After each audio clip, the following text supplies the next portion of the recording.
Oh, this is a what's termed by the city as a secondary unit. So it's a structure that's supposed to be subordinate to the primary unit, which is that. That's the primary unit.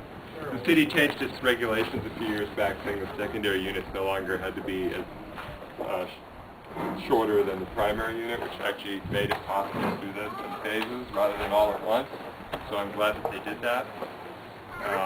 Anyway, this is a 650 plus garage secondary unit, and I'm building it according to, or trying to achieve the passive house standard. I don't know to what extent you're familiar with that.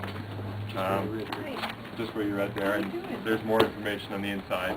Anyway, it's pretty high levels of insulation and significant attention to detail with regard to thermal performance.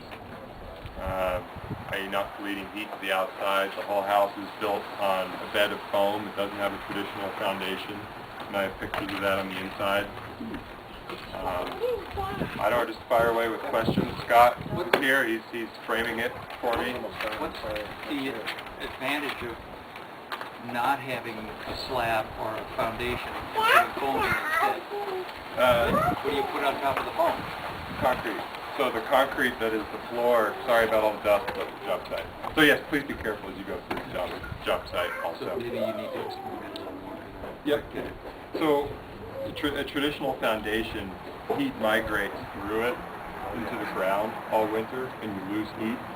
When you start getting to super insulated performance levels of housing, you have to really pay attention to the minutiae to achieve the standard, which basically allows you to have minimized mechanical equipment.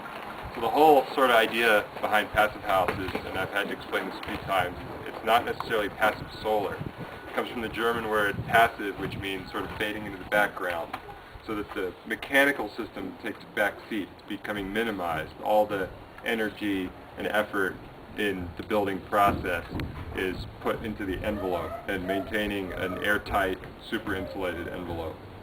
So that allows you then to take away from the active systems, and you wind up with a passive system that just hangs out and does its thing for the life of the building without any maintenance, long-term maintenance.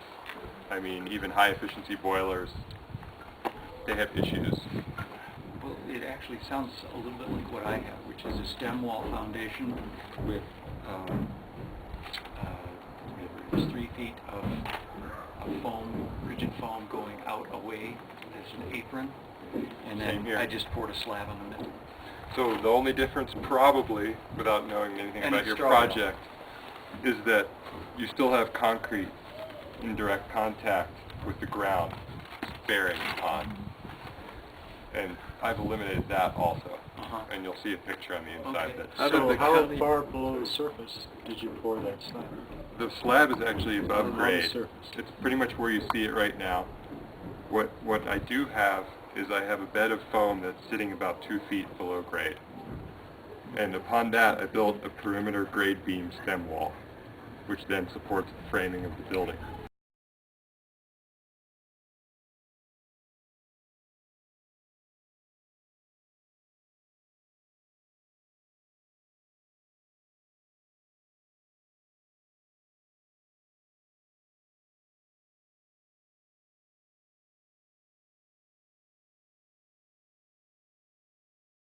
Okay, so you're going to take this out, or No, this is an architectural detail that gets wrapped.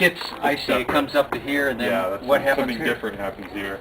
This gets a metal wrap that's continuous with the roof parapet all the way around, and then this different kind of wood to transition to a different kind of wood siding here. These are pesky architectural details that I care about. That you care about? That I care about very much. Okay. Pesky architectural details. That's what I call them. I'll tell you one that I saw here. I was having to look.